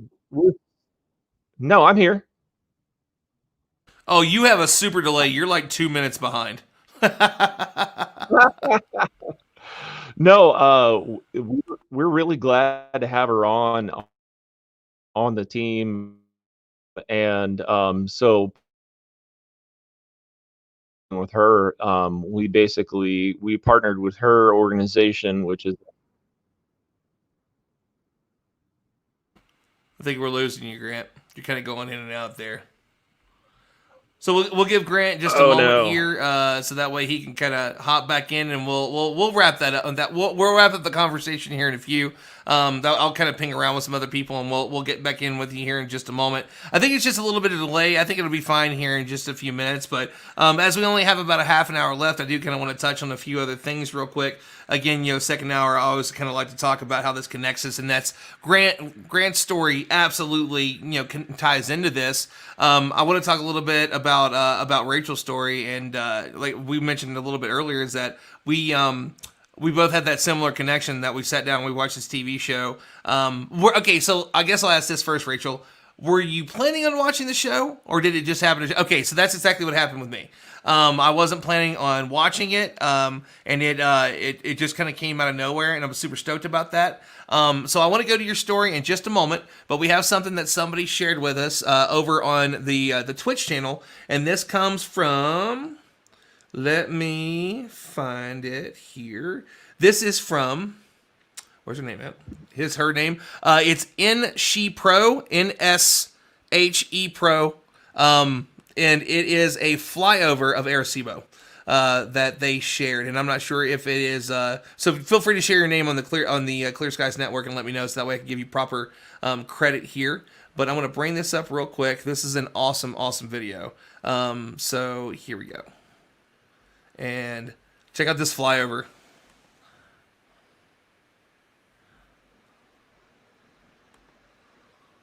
Wow. It's Instagram, so I can't make it much bigger, but that's enough. Yeah. You get the gist. So, in my typical, as many of us probably did, our sad person post about this going down, I was so jealous out of all the responses I had from people that weren't even in the science or space industry, but have visited the island, that were like, oh man, that was the coolest thing to see every time I was there. And I'm just so jealous, because I'm like, that was my bucket list item. Yeah, me too. It was my bucket list too, to go and see it. Well, so here's a question. How long is it going to take to really break this thing down? Like, it's going to take a minute, right? You would think it's not going to be like tomorrow. You know, I wonder if it might be there for a minute. We might still have the chance to be able to go and fly over it. Maybe we should do that like the first COVID thing that we have. I'm booking a flight now. Like, how quickly can we get there? But yeah. I think it will definitely take a while, because, from what we heard is, the top part, which is the secondary kind of, basically a receiver, that one is still hanging. And that's the part that they know that is unstable now that 2 cables have broken. So it's not something that is, as you mentioned before, it's not safe for people to go and just take it away and break it apart. So they will have to do assessments and make sure, people are safely able to go and dismantle it. So I'm pretty sure there will be some time by that time we can go and kind of check it out. So I want to hop back over to Rachel here after we watched that awesome video. For me, it was the first 15 minutes of Cosmos that was it. It was over. Like, the first commercial, I'm like, I guess this is what I'm doing with the rest of my life. I guess I'm going to give up this career that I've built for the last, however many years it was at the time. And now I'm pretty much, I should be able to, work anywhere, right? This should be great. And I'm just going to give that away and go make absolutely nothing and start all over again. And it's totally been worth it. Totally. Yeah. I would say same for me, except for I was a student. So it wasn't a whole career that I'd built. I just kind of was following what I was good at before that. But yeah, same exact thing, Ron. I was with a childhood friend who was like, Rachel, we have to watch this documentary about space. And I was like, why would I watch a documentary about space? Like, I don't care about space. And he was like, no, let's just watch the beginning, and I'll turn it off if you don't like it. And so, yeah, that first 15 minutes, and I just remember turning back over to him, like, wide mouth. Like, what? That first 15 minutes is the cosmic address. Yeah. Yep. The cosmic address. Yep. It's so funny. It's been so long since I've watched it, but I've watched that episode like 20 plus times because of the amount of people that I've shown. I'm like, when I first watched it, Ron, I got so obsessed that I would like force my friends to watch it. Then I'd be like, 67 people.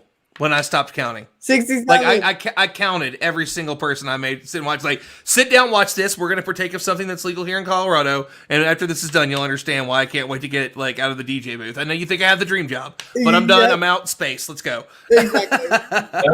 yes to all of that. Yeah. But then I would be like, isn't what happened to me happening to them? Like, for some reason, not everyone was as moved as I was by it, but a lot of people were really, really grateful. I think I've had more success in like opening people's worlds by sharing the overview effect and like sharing the overview film and really like envisioning, like getting people to like kind of like zoom out and just envision what it's like to view our planet from space. That's been my most successful tactic in expanding people's perspectives. And we're right in the middle of, I believe, so if you didn't watch it on Nat Geo earlier this year, the follow-up season. So this is the third total season. The original one was Carl in like 1980. I wasn't alive yet. But the follow-up season, they finally did it, and now it's showing on Fox. And it's either this Tuesday or next Tuesday is the finale. Again, Really? awesome. Yeah. So Tuesday night on Fox, you got to check it out. If you've not seen the new season, it's wonderful. Also, the coolest interview I've ever done in my life. It was so awesome. But yeah, I mean, it's one of those things that I can't imagine watching that and not feeling something from it, especially for someone, again, I had no desire. There was no want in me to do anything in space. When I was going back to science, for me, it was going to be paleontology. I figured I'll be like 50 and I'll go back to school. And then from like 60 to 80, I'll dig in the dirt in Montana or somewhere in Colorado, which is also super awesome to live in Colorado because I can do all the space stuff that's here. And then I can drive up to like all these different amazing places. Like if you've never been to Red Rocks, go to Red Rocks, period, because oh my god, it's gorgeous and the most amazing place to see music ever. But right around the corner is an excellent small museum.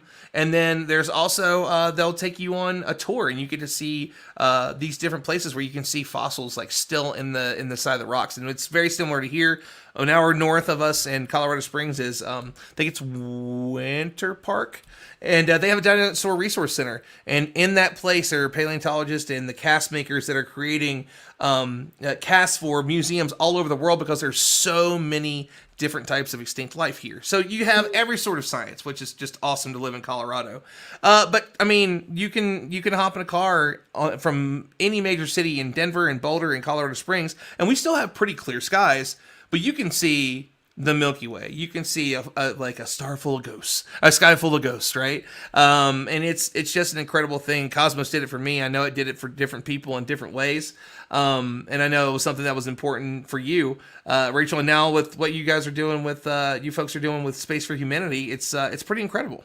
Yeah, and I just think it's like I would love to say it's timely, and it absolutely is timely, and it's always been timely. It has always been timely to have this perspective, and I think it's just incredibly essential when looking at the state of the world and how much we need this. And let's remind everybody that it is the ultimate social distancing activity. If you've got a field, you can have 50 friends and spread out across a field. And let me tell you, a flat field, all you have to do is just go, "Oh my God, Bob, did you see that?" Yes, great. Gavin, go ahead. I'm going to tag in here and say I just moved from Boulder to Nederland, Colorado, and we're on this 5-acre plot of land here in this mountain cabin that we're in right now. And the view outside is unbelievable. Wow. Do I need to put Colorado on my must-go list? 100%. Probably. 100%.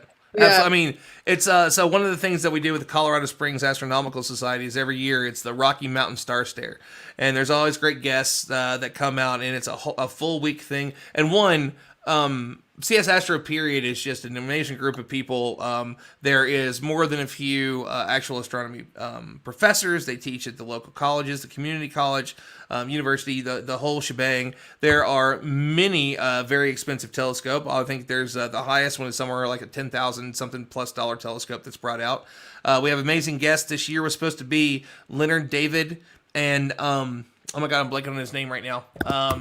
The only scientist that went to the moon, geologist. Harrison Schmidt, Dr. Yes. Harrison Schmidt. Yeah, so he was going to be there this year, and normally it happens every June.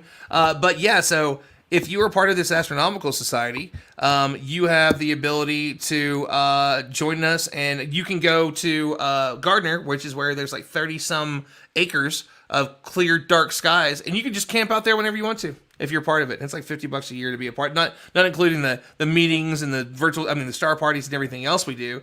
So yeah, we've got a pretty incredible group there. So yes, it's awesome. The cities themselves are pretty great. You get to see a lot of beautiful things.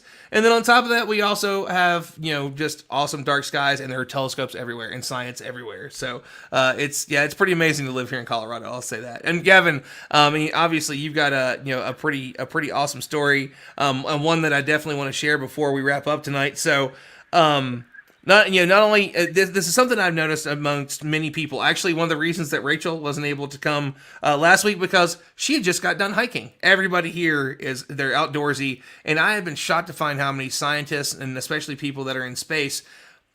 I'm not shocked once I got it, but at first I was kind of surprised, like how many people love to climb mountains and mountaineer and go on treks and stuff that are in the space industry, that are in like this background.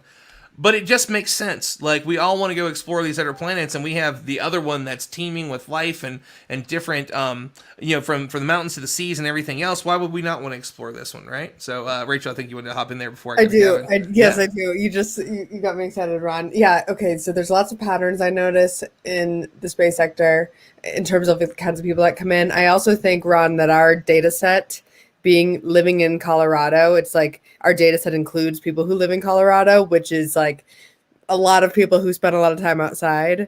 So it's possible. Yeah. But I do think that first of all, there's a big relationship between the water and space. So like a lot of people who scuba dive also love space. And then I also noticed that, really interestingly enough, a lot of people who love music or are musicians work in space as well. Like people who are deeply creative. Like Mary Liz. I was saying like Mary Liz and a few of our other friends. Yeah. Yep. And you and Gavin, you mentioned you play the drums, I think, and I know I love music, and yeah, Seb plays guitar and sings. Yeah. Like, there's a laundry list. I will shamelessly plug, I actually toured professionally for drum corps for many years, and then did NFL drum lines for a while, and then fell into this. So I don't know how that happens. But That's the same. I mean, had you told me, that night before when I was DJing, then like tomorrow you're gonna find something that's gonna completely change your life, and I'll be like, okay, cool. It's gonna be a TV show about space. I'll be like, I want to. Cool. I really want to tag up on these thoughts, though, Rachel, and Ron, because to echo it, we were seeing those really cool images of the ISS above and everything like that, and it makes me think, because there's the overview effect, but I think what's if you go a layer deeper on what makes it also so overwhelmingly inspirational and comforting, is knowing that that's a paradise down there. And then imagine if you're in orbit over something like Saturn or Jupiter, a completely sterile environment that would there's nothing safe down there. You are in the void, and that is death beneath you. I think it would add an entirely different component. And so we become fascinated, just people in this industry that really fixate on it, whether it's unhealthy or not. My therapist will tell me later, but then we end up putting ourselves in these kind of environments that are foreign, alien, and not habitable to your standard human environment, whether it be scuba diving, which I took advantage of while going to Embry-Riddle, and then here mountaineering and everything like that, and rock climbing. It's been probably the most life-changing choice I've made for my mental well-being. But it's because you end up putting yourself in something that is such a present moment. And we're talking about something that is such a present moment like this. I mean, that is you having a perspective of unity and something that humanity all of a sudden becomes a global construct. And we are very separated in nature, and we like to separate ourselves by ideas. We like to polarize society and things like that. And then all of a sudden you put yourself in a present situation, whether it be on a mountain or deep in an ocean. There is none of those things matter whatsoever. Similarly to collaborative efforts of survival, it's what it comes down to. Human instinct, its base instinct is to survive. And so hence we come back to, why would we want to get off this planet? Well, eventually it dies, so we need to eventually get off of it, or the pure curiosity of it, but it still, I think, has a derivative of base human instinct. And I don't mean to take away the beautiful humanity of that. I think in itself, that is like the human nature, and that's what makes it so inspiring. Like it's catering to the pioneering instinct of the human mind to be putting ourselves in these foreign and sterile environments. That includes the deepest oceans, the highest peaks, and the final frontier of space. I mean, beautifully stated. And so let's talk a little bit about that came out of nowhere experience from last year. So mentioned a little bit earlier in the show that Gavin and I were going to go to Africa, go to Kilimanjaro, do some awesome stuff with our group, Sarah Silva, Dr. Ileana Hordeski, who is also another person from Project Possum and our incredible group. And there was a bit of a holy, I mean, we don't cuss really too much, but this is one of those holy shit moments when this happened last year. So I definitely want to share this because it's super inspiring. So many people have been following it. And so Gavin and I caught up not too long after this had happened. I think it'd been like maybe 6-8 months. Me, him, Dr. Graham Lau, and Bailey Burns, and some other friends to go see Sasha Sagan. And I was just surprised to see the guy up walking around with barely a cane after this happened. But definitely want you to share this story because it's incredible. And I know that there was a lot of friends and help behind this to get you there. But what a crazy tragedy, and what an incredible story, and what you've been able to accomplish in just a year. Well, I appreciate that, Ron. It's I'm glad to talk about it. Like I said before, backstage, it was just it's not something I talk about too often, but for everyone, I've got introduced to rock climbing a few years back after drumming left my life, and then I fell into science. You just find your next thing, and then this ended up falling into my calling awareness, I suppose. I was trying to just be as active as possible and find things, but my sense of adventure got taken hold when I eventually started rock climbing and everything like that, and then generic mountaineering. You come out here, there's a gentleman with Project Possum. His name is Omar. Yeah. Hold on a second. I gotta find his last name, but I know exactly who you're talking about. Yeah. Oh man, this guy is crazy. The stuff that he does. Oh my god. So we're at the hyperbaric chamber, and I'm just asking Omar. He's a world-class mountaineer. He's summited Everest multiple times. An incredible, beautiful, sad, tragic story. His wife passed away, but now he has this incredible following. He went to Antarctica, got first ascents on several mountains, and named them after his late wife and his children. I mean, he's the most insane human being ever. And so, I asked him like where I go to even start thinking about mountains. Samra. That's right. Thank you. Yeah. So he has mountains named after him and his family in Antarctica now. It's kind of insane. So, but he pointed me this way. He's like the Colorado 14ers. And I grew up in Texas, and then I was in Florida. I had no idea like anything about this. I just knew it was freaking sweet. So, and I wanted to do it and give it a shot. Rock climbing seemed like a natural way too. One of my best buds, Ron, you met him when we went to see Sasha. Brandon, he's a geologist. He was the one who got me into it. Of course, a geologist gets me into rock climbing, right? Anyway, so to fast forward, Ron and I were going to be on a Kilimanjaro trip with Juliana, who is our guide. And let me just also say, Yuli is like the most interesting woman I've ever met. Incredibly interesting and fun person to be around. And let's tie that back to music again. Her husband, who also has almost summited Everest a few times, they have an organization together called Songs, Summits, and Science. I can't remember which order it goes in. And they go to he's done the highest summit in every state. She's working through them, but he's a musician. So there's videos of him and her, and they're at the top of Everest, and he's playing the ukulele with all the folks that guided him up. Well, obviously, along with they were the two guides plus the rest of their crew, and then that's what they do. They travel around. She talks about science. He talks about science. He plays music, and they climb the biggest mountains in the world. It's crazy. It's ridiculous. Power couple moves, man. It's power couple for real. Goals for real. Yeah. So we're getting ready for this Kilimanjaro trip. Last year. Before the end times, as I call COVID. And it was August 20th. And I had been training. I'd gotten pretty good at rock climbing, and I was feeling that bug, and I was in between relationships, so it's just you and yourself and your goals, that kind of thing, and you're in that period. And so I put it into the gym and training and things like that. So I would spend 4 hours at a rock gym, which again, I'm not sure if that's healthy, but it was what kept me going. And so one day, literally 4 days before I'm supposed to fly to Tanzania to do this mountain with Ron, I exhausted myself way too much and exhausted my brain. And I took a fall about 45 feet, straight fall to the ground. And I shattered both my legs and broke my spine in 3 places. Compounding fractures, bone out and everything like that.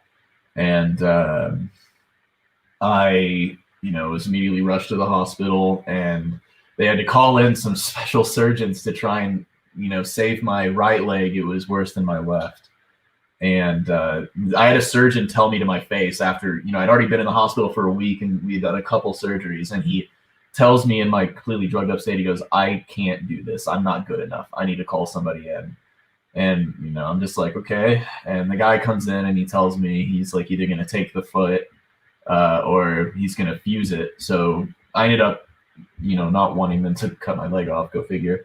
So they fused my right leg.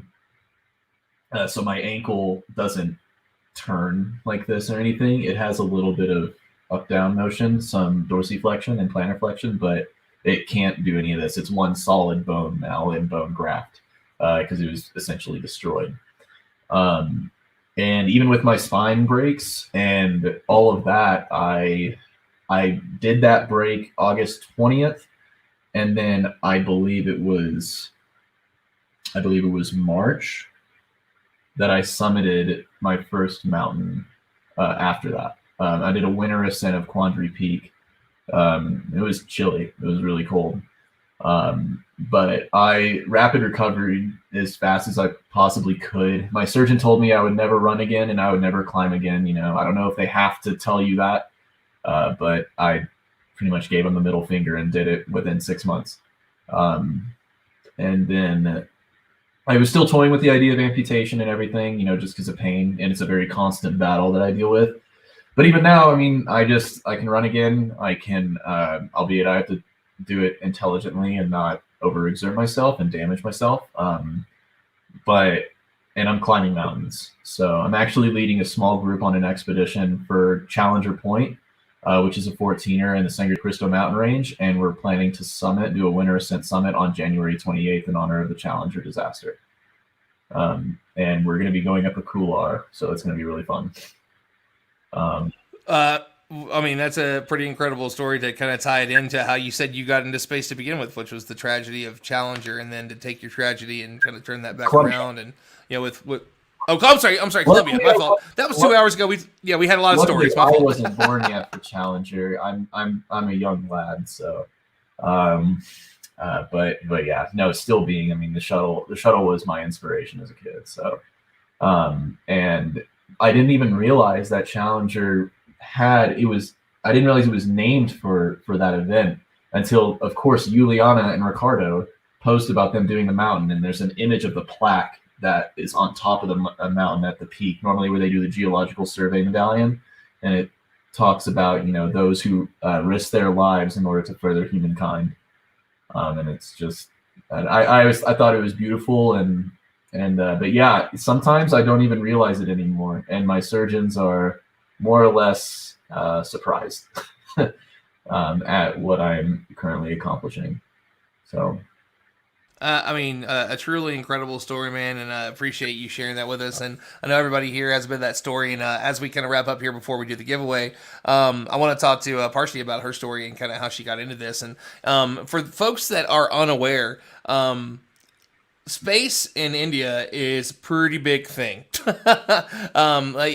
I can't think of really anywhere else that is so excited about it, and folks are always reaching out. I get a lot of English speaking people that will reach out to me, but they're so excited about it. Like, it kind of takes away the fear of asking the questions and wanting to know. And I get it constantly across my platforms. And I know it's a very big thing. And obviously it inspired you to incredible things, astrophysics, all the STEM work that you do, working with us on Passage and everything else. So I want to dive into that story a little bit as we start to wrap up, and tell us a bit about, why this is something that's so important to you, to be like, I'm an astrophysicist. That's no big deal. I'm also going to take the time and educate and inspire others in the wonderful way that you do.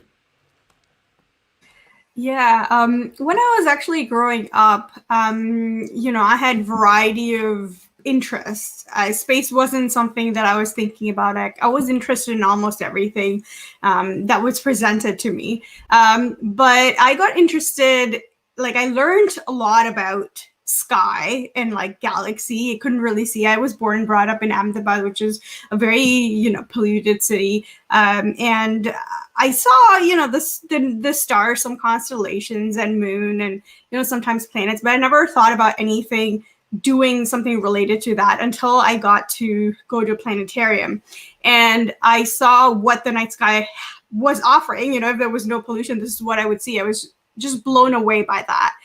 But I did not have, no one around me was an astronomer or an astrophysicist or even physicist for that matter. My mom was, she did a microbiology degree. My dad was into business, and it wasn't something in my family that, I knew someone who was doing physics or astrophysics or anything remotely related to space.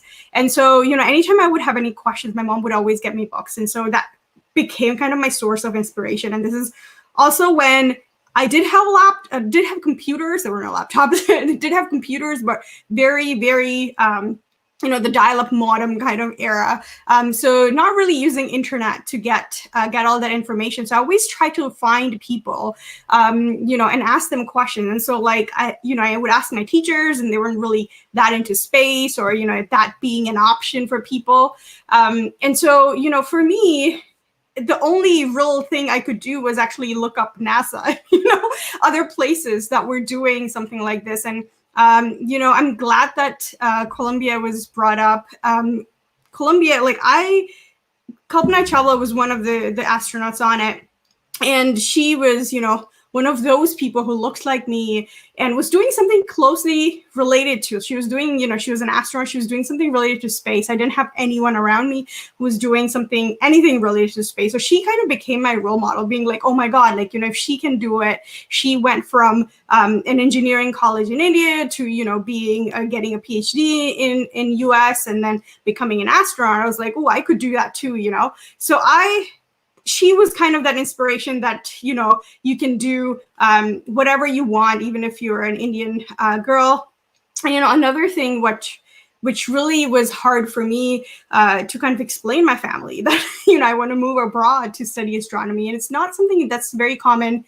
Well, it wasn't, at least in the days when I was struggling to find, a place to do my undergrad, because India, even though it has master's and PhD, did offer astronomy as an undergraduate level. And so I wanted to go abroad. I wanted to kind of, start from scratch. And the only way I could do it was to move away. And that is something, for an Indian girl to move by herself when she was 19, 20 is not something that's heard of. And especially to study physics. That's what I was told. They were like, oh, you can get into engineering college, you can do engineering and then do whatever you want after your, bachelor's, because once you have an engineering degree, you're set for life, which means, you're going to get a good guy, you'll get married and, he'll be happy ever after kind of thing. And I'm like, I don't really want to study that. I really want to study, planets and stars and how they form.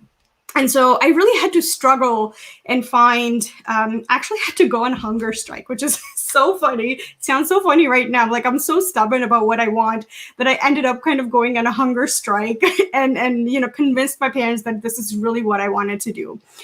So, when we look at different ways, I had never watched Carl Sagan. I had never, watched any movies like Contact. So I never really got any kind of exposure like that. But I'm so glad that I had someone like Kalpana Chawla to inspire me. And so this is why I do, outreach, is because I want other people to have, there are so many amazing women around the world that do astronomy.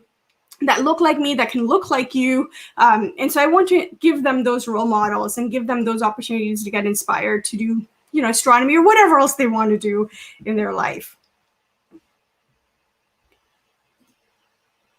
Beautifully stated. Sorry about that there. I was trying to set this up so that way we can do the giveaway here in a moment. But I think it's so important. We have so many incredible science communicators on here tonight. So before we wrap up and before we do the giveaway, what I want to do is give everybody a quick 90 seconds. Let us know where people can find you, how they can get involved with what you're doing, anything else that you want to share. Gavin, I'm going to start with you, and then we're going to go to Dr. Patel, then Grant, and then through the line there. So Gavin, you first, sir. Cool. I'll make it quick. Yeah, you can find me and a lot of pretty much I do most of my stuff on just Facebook and Instagram. And my Facebook is Gavin James. My Instagram is @_Gavin.James because there's an Irish folk singer with my same name, so I had to have an underscore. I'll give you some quick fun facts. Well, mainly just one big fun fact. So weather data that is used all the time when you see like a world map that has all the different colors for the thermal data on temperature readings. That file type is called NetCDF. It was developed in the 70s, one floor beneath my office, and that is the world standard now. The floor beneath me developed NetCDF file. That is the weather data package model now that is used everywhere around the world at UCAR. So that's pretty cool. And then one more second, I'm going to share my screen and I'm going to show you what these look like. If you can see this. Yep, whenever you share it, it'll pop up here and I'll be able to show it to you, everybody. And there we go. That is a photo of myself and a coworker in the SpaceX payload processing clean room in Florida. And behind that curtain is the Falcon Heavy stage 2 and 3. And so these are the 6 satellites we launched. That was that. That's about it. Awesome. Killer, man. Thank you so much for sharing that with us. Dr. Patel, we'll go to you next. So you can find me on Instagram and Twitter at Parshini. I can never get that right. At Parshini Patel. On Facebook, I am at SpaceSeekParsh. Feel free to DM me if you ever have any questions about astronomy or astrophotography. I post a lot of astrophotography stuff on my Instagram and a lot of food stuff on Twitter for some strange reason. So, if you're interested in that. I do have some amazing news coming up in a couple of weeks, I think one of which Ron is aware of, but I'm not allowed to talk about it right now. But in a couple of weeks, so, stay tuned on my social media and you will find about all about that on there. What are you hinting towards? What can we not talk about? There are a couple of things I cannot talk about. I can't imagine what you could be referring to. So no, I completely understand. We'll definitely keep up with Dr. Patel and Parshini. You are always a wonderful guest. Grant, we may have you with a little bit more stable background here. It looks like we can actually see you, and you're moving at the same time you're speaking. So just throw out, let us know, last 90 seconds, anything else you want to share with folks, where they can find you, what you're up to. And again, thank you so much. We are in the process right now of, I've got to kind of do this a little bit of a roundabout way on Clear Skies Network. I'm actually taking down everybody's name as you all are speaking, because for some reason Nightbot is not working because I am not an admin there. So I'm putting all the names into a random drawer. So take your time, let everybody know what you're up to. And thank you, man, for giving this awesome gift tonight. Hey, it's my pleasure. And one of the great things we like to do is to get these resources into the hands of people. So this is yet another avenue that we can do that. Anybody who's interested in what we do and what I do as an organization can visit us online at expandspacestudies.org. And there's a lot of information to be had there. We're going to be going through a series of website updates here to highlight some of our current work. So that's expandspacestudies.org. There's a membership there. We do different levels of membership and different things that people can sign up for. We have membership levels everywhere from $2 a week to support our activities all the way up to $100,000 a year. We call that the 10-year challenge, 10-year pledge. So, yeah, we are in Expand Space at on Twitter, quite active there, and then Proliferation of Space Studies on Instagram. Tracking what we do in real time, we're on Facebook. And the Organization for the Proliferation of Space Studies, that's the name of the organization. We are on Facebook. And then Wilton Observatory is on Facebook. And we're actually, the kids have spoken, the students have spoken, and they said that we have to be on Twitch now if we intend to reach a younger audience. So Twitch, we will be going here. We'll be going to Twitch soon in order to reach our target demographic.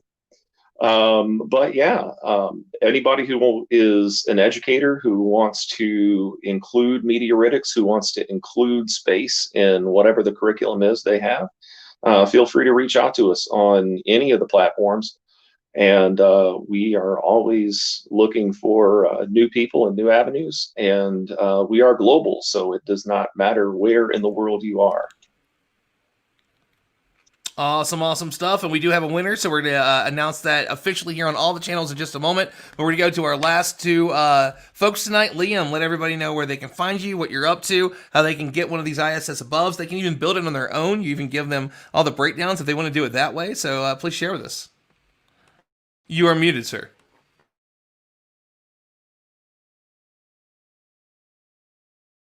Oh, muted, sir.